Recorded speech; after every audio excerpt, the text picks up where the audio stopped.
And now it's time for us to bring you the big focus story at this hour. The Jaya legacy war has turned uglier as the fight between EPS and OPS has in fact turned ugly. In the latest, O. Paneerselvam has said that he is sacking 44 more people from the primary membership of the party for acting against the party's policies and principles. Yesterday, 22 people were sacked by OPS, including the newly elected AIADMK General Secretary E. Palaniswamy. It's interesting to note here that OPS himself stands expelled. The latest move comes after E. Palaniswamy has sacked all 18 supporters of O. Paneerselvam, including his two sons, O.P. Ravindranath and Jaya Pradeep. Meanwhile, the High Court is hearing both factions' plea to unseal the AIADMK headquarters that witnessed violent protests. Let's listen in to my colleague Dharini's report on the latest developments. The sackings and the counter sackings are continuing. So in the latest, when we total all these numbers, we are learning that EPS has removed totally 39 people from the primary membership of the party, and OPS has removed totally 66 people from the primary membership of the party. So that's the numbers that we are looking at. EPS has removed 39 and OPS has removed 66. So that's the numbers we are looking at. And this can consider be tit for tat situation, because these are like EPS first removes and then OPS removes, and subsequently EPS removes again and then OPS removes again. So that's how it's been going on for the past 2 days.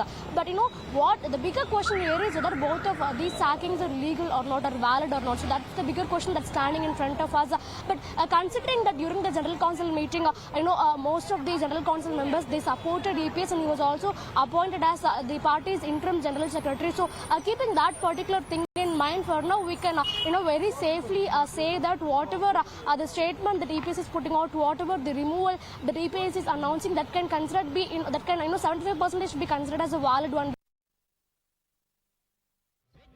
It's a battle of legitimacy. It's a battle over legacy, and clearly here is a party, the AIADMK in Tamil Nadu, which is in tatters at the moment. It seems this is nothing short of an implosion, with the two top leaders of the party, OPS or O. Paneerselvam, and EPS or E. Palaniswamy, in a collision course. The leaders are daggers drawn.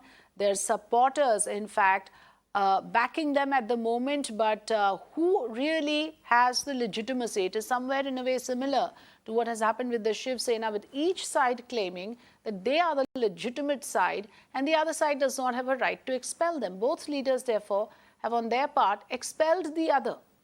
Major theatrics witnessed first in the General Council meeting, where OPS staged a walkout.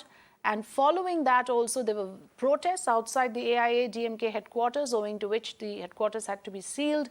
The court is currently hearing a plea on whether the headquarters can be unsealed, as per an appeal made from the EPS side. So the latest here is that OPS on his part has decided now to expel E. Palaniswamy in his capacity as a party coordinator. Let me go across to Dr. Narayan Lakshman, joining us here on the program. He's the associate editor of The Hindu. Very good evening, Dr. Lakshman. Thanks for joining us. I want to begin by asking you that this is clearly a fratricidal war within the AIADMK, but we don't know which side really has the legitimacy. EPS claims that, going by the party constitution, he is the real authority and he has expelled OPS. But it seems the other side does not validate that action, and it is willing to go to the Election Commission and to the courts to fight it. Absolutely, and this has been the case right from the beginning, where it's being portrayed as a fight for legitimacy. There are two sides clashing with each other from within the party, and it is really a challenge to see which one can establish itself as the main wing or the mainstream, if you will, of the party. I must say, though, that it has increasingly looked like the tide is in favor of EPS, because, as you know, the Madras High Court verdict did allow the General Council meeting to go forward and for those resolutions to be passed, including, most importantly, Rule 20, which actually gave EPS the standing and the power and the credibility within the party. In fact, even to the point of slightly changing the party's own view of Jayalalitha, who's the matriarch, and actually elevating EPS to the status of General Secretary, interim General Secretary for now, but ultimately paving the way for him to be the single leader of the party and take it forward to contest elections in the future. Yes, the idea of dual leadership has been done away with. Is that valid now, or even that is contested? Because it seems amply clear that these two leaders cannot coexist anymore. They don't see eye to eye.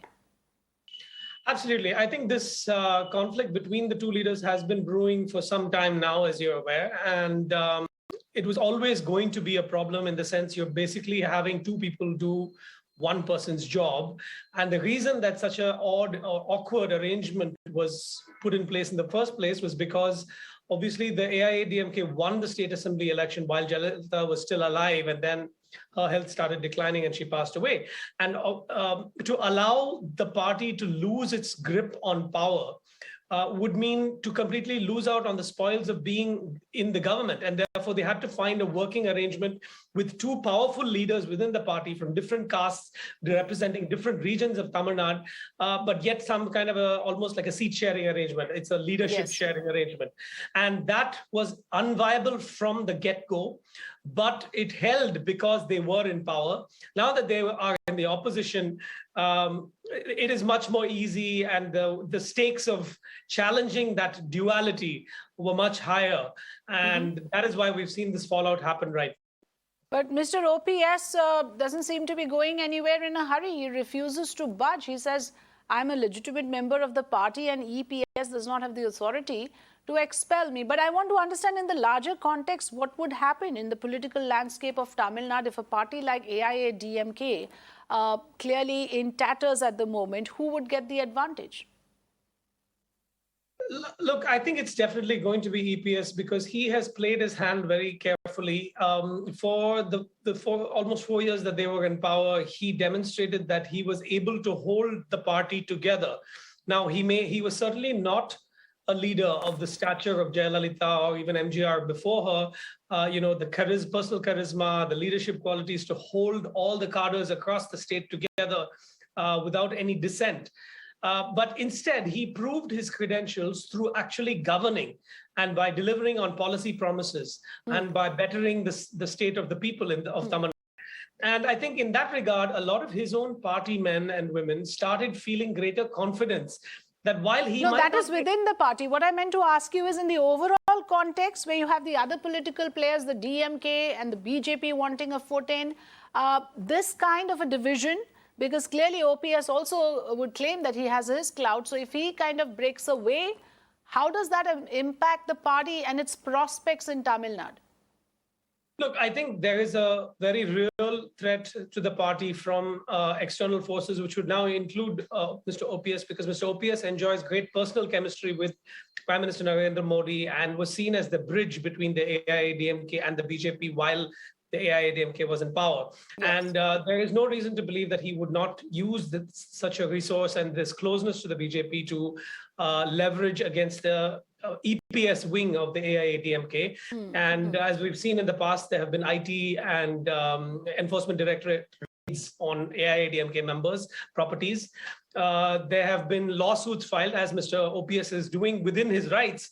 He is approaching the Election Commission, the Supreme Court, all possible authorities to disqualify the proceedings under Mr. EPS. Right. So that is a second threat. And the third threat, which is also very real, is that Mr. OPS and Ms. Sasikala and TTV Dinakaran, they all hail from the Mukulathur caste, which is in the southwest section of Tamil Nadu, and they are quite strong as a political voting bloc, and they command those votes in that area.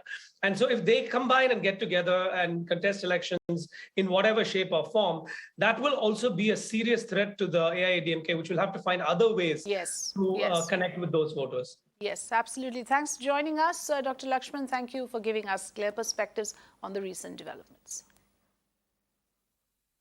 Let's take a short break. Moving on the other side, we'll get you updates amid the massive stir that is currently on. Former Lankan President Rajapaksa in Singapore. Where is he headed next? We'll tell you all about it in just a bit. Stay tuned.